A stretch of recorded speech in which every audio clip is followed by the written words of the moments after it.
game. Hein. Mm. Parce qu'il avait l'argent en plus. Il faut aussi quelques Ravagers. Quand le Protoss il joue avec les champs de force, c'est-à-dire avec un positionnement plutôt statique, il faut avoir de quoi pilonner derrière, cramer les sentinelles, gérer un minion, le prisme transfert, là il en avait. Point. Non, et puis surtout, finalement, les Arcs ont tellement ragé sur HOTS avec les force field c'est trop fort. Là, il y a vraiment un moyen de s'en débarrasser, quoi. Parce que quand tu drops des.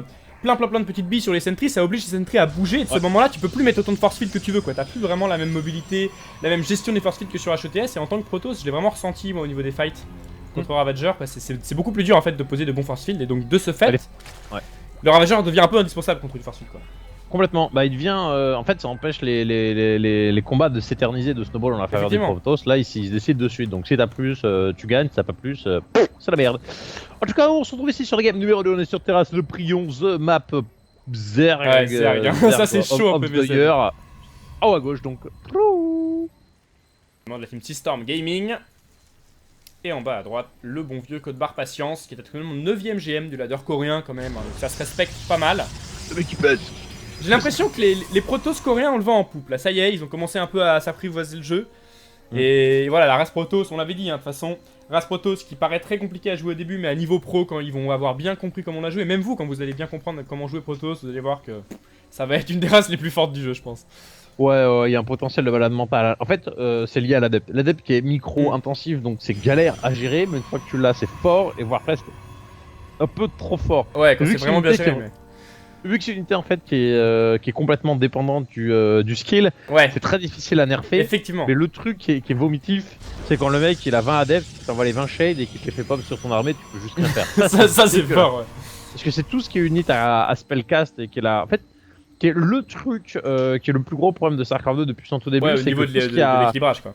Ouais, enfin, tout ce qui a un sort devient trop fort quand il y en a trop. Que ce soit du sort ultra basique, du Marine Steel qu'on a pu voir au début du jeu, ou du full infé, du full Stalker Blink, c'est voilà, une unité où tu en décuples son potentiel facilement en l'amassant, quoi. Complètement. Parce qu'elle a un sort. Mais ce qui était marrant, c'est que t'es sur Warcraft 3, dans la même façon, en fait, pratiquement toutes les unités avaient des sorts, en fait. Donc ça avait un peu équilibré le truc, tu vois. Oui, toutes les unités avaient des sorts. Toutes les unités avaient des sorts, bah, au final, au bout d'un moment... Enfin, je dirais, toutes les unités ont des sorts, mais... T'as jamais eu 30 je sais pas, 30 chamans par exemple, parce que oui, bah oui. T'es limité à 80 pop et tout le monde joue à 50. Donc c'est comme si là en fait tu restais sur 3-4 affaires. T'avais 3-4 sorcières pour slow, t'en avais pas 50. Bah non, bah non. T'avais pas de snowball ultime, parce que le jeu était simplement limité lui-même en nombre d'unités. Donc t'avais pas besoin de l'équilibrer. Effectivement, et donc là on est parti, on a eu double gold, effectivement le build sur Prion. Et c'est intéressant, il a fait double... Ah, il a cancel les shades pour aller chase les drones. Ah, les drones qui vont à l'infini et qui vont se faire choper. Ah, dommage. Ils étaient vraiment loin ces drones, hein. Bah, c'est pour ça que je pense que sur cette carte, ce que tu peux faire quand tu prends la gold, alors ça coûte un peu, mais c'est tu mets le spine cash sur ta gold.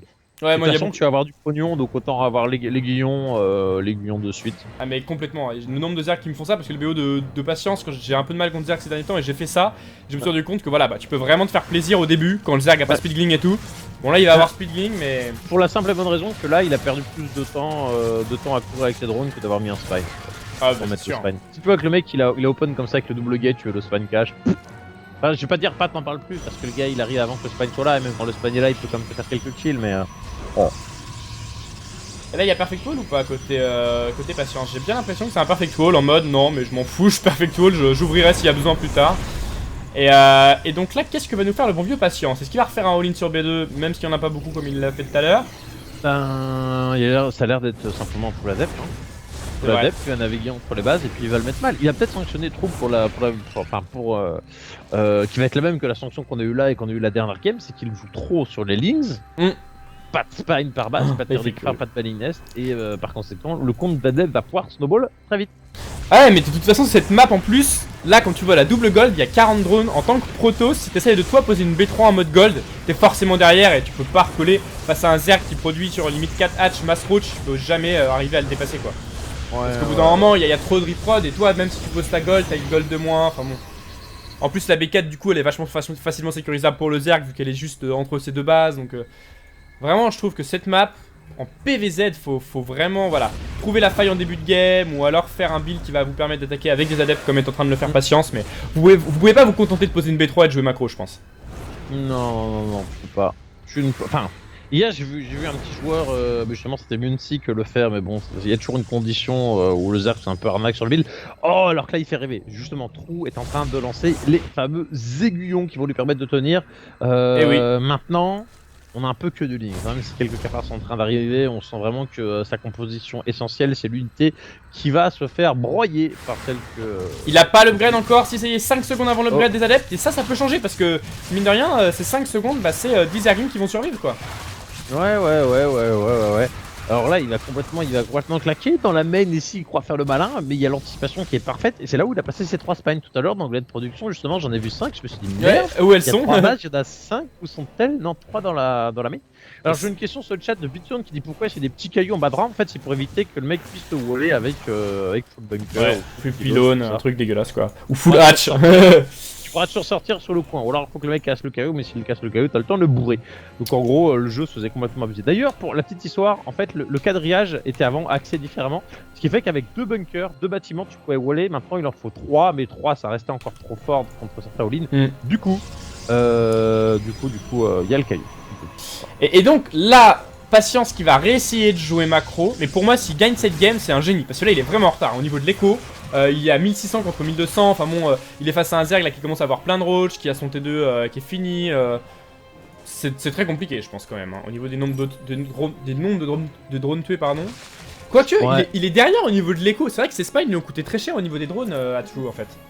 Mais maintenant, je pense que l'option de jeu de Trou, ça va être poser B4 et all-in sur ce qu'il a. Ah, putain, et DT C'est la meilleure option, je pense, dans ce genre de cas de figure où le Zerg va essayer de tenir sur la. Enfin, va essayer de faire durer la game. C'est les DT, ça te ruine. Mais l'anticipation, encore une fois, est parfaite chez Trou. Hein.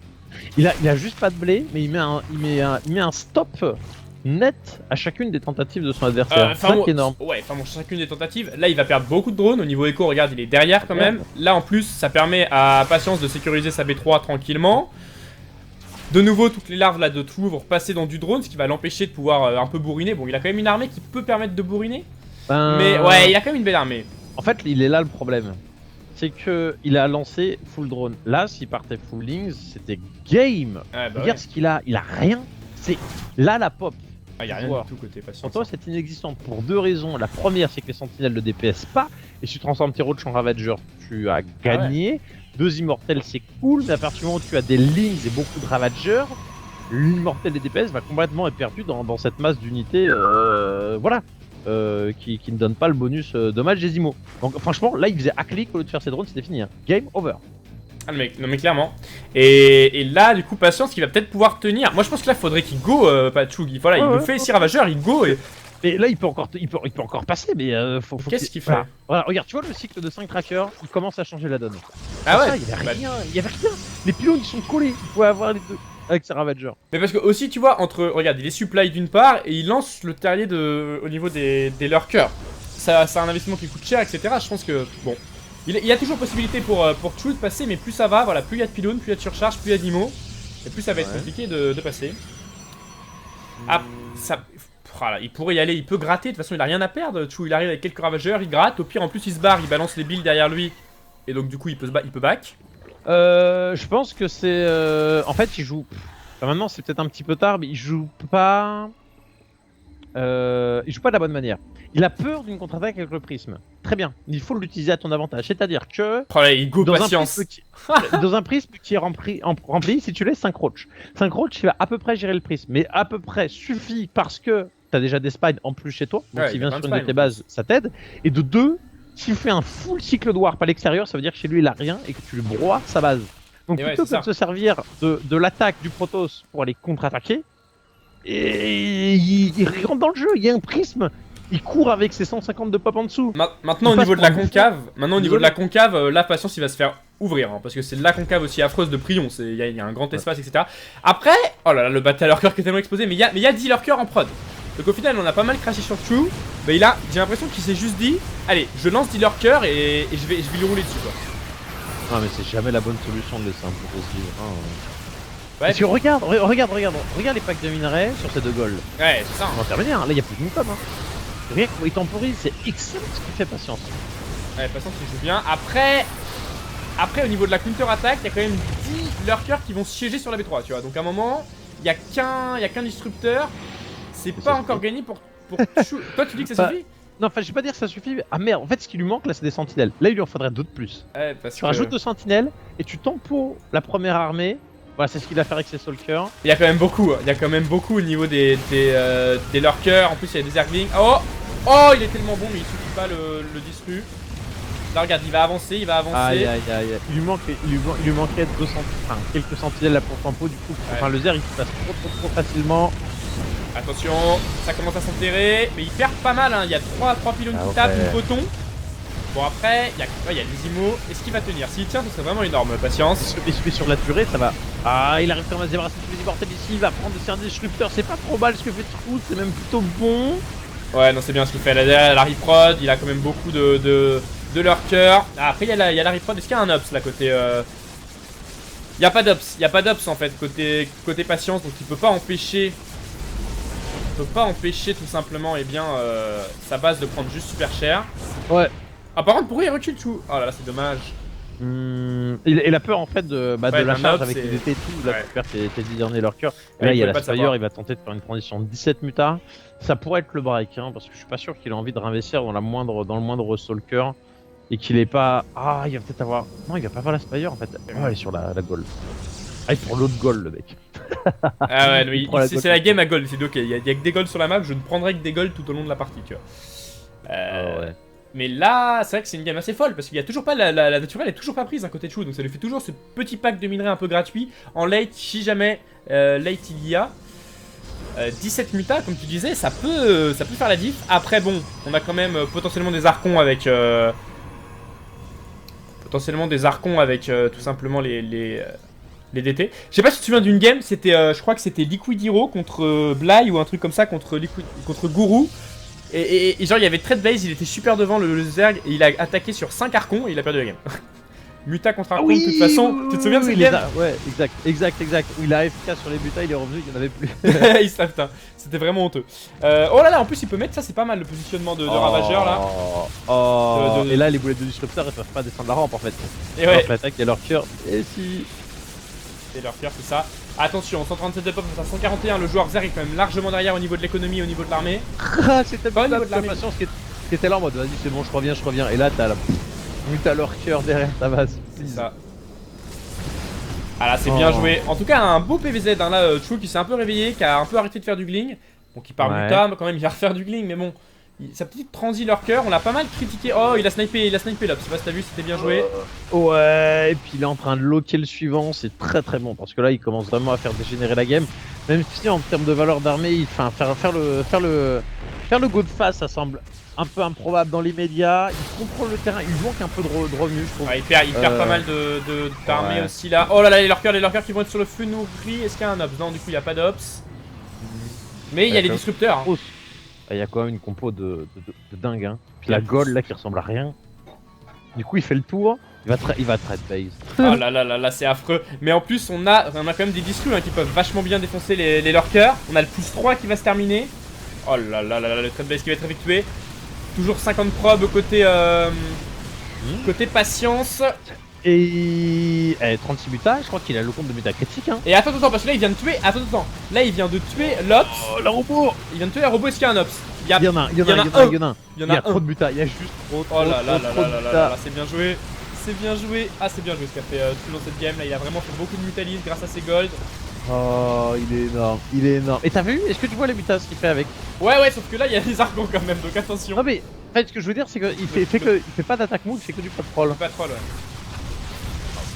Il était en train de patrol. Attention. Il est en. Oh là là, la game qui dégénère. Parce que là, la game qui dégénère. Parce qu'on a masse muta en défense en plus. Mais il a combien de muta là? Ah oui, il a 36 muta ici aussi. Vraiment fait plaisir. Ouais.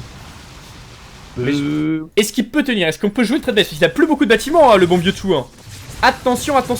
Il a pas. flanquer les drones, mais je pense que... En frontal avec ouais. une Magic Box, il peut passer, je pense. Honnêtement, 37 mutas, ouais, les archons sont 3 en attaque. Ouais, ils sont 3 en attaque quand même. Les mutas sont 0-0, c'est chiant pour prendre la fight sur les archons. T'as un minimal 2 d'attaque, je pense que là, les archons, tu les as, les Magic Box, mais genre easy peasy. Là, t'as un risque.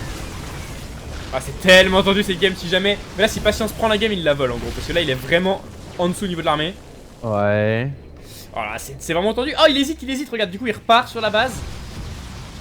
Il repart sur la... Il n'y a plus que 3 probes. Il n'y a plus que 3 probes côté. Parce que en soi, il a juste à tuer l'Ops avec ses mutas. Avec le... Et là, après, c'est bon. Alors, regarde, il a tué l'Ops, c'est fini. C'est fini. C'est gagné pour tout parce que là, il peut plus monter maintenant. Il peut plus monter, il a plus d'Ops. Alors, il va... Par contre, il peut les tuer avec les distrus, ça c'est pas mal. C'est ça en fait. Oh Il y a l'Ops indirect. Là, c'est ouf comme game, mais au niveau des bâtiments, il reste un gaz. Il y a les DT qui sont en train de fumer les derniers bâtiments. En fait, là, faut qu'il néglige. Là, il y a qu'un lurker en fait. Mais le lurker, je t'en branle. Hein. Mais il sait pas exactement combien il y a. Hein. Oh là là, l'intimidation dans sa veille, il monte. Il va gagner. Hein. Attention. Non, quand même pas parce que. Non, mais il a des pièces de balade mentale. Hein. Tu penses qu'en frontal, il peut gagner Patience? Là, en fait, il faut qu'il pack ses arcs. Attention, pour casser la Magic Box. Tout se joue maintenant, la Magic Box 2. Chou, on est 3 d'attaque sur les archons, la vie des mutas. Voilà, il faut que les archons soient packés pour que la Oh, il Magic essaye. Box... Oh, t'as vu, il essaye de finir les bâtiments. La gamme de folie. Est-ce que ça va passer? Oh là là là là, le gaz, ça gagne. Ah oh là là là là là là. Oh là là là là. Oh, le ouf. Oh, Jusqu'à mettre la boulette de disrupteur, le mec. Oh là là, la game. Jusqu'à mettre la freaking boulette une boulette de disrupteur. Oh my god. Oh, cette game. Une bouletasse, quoi.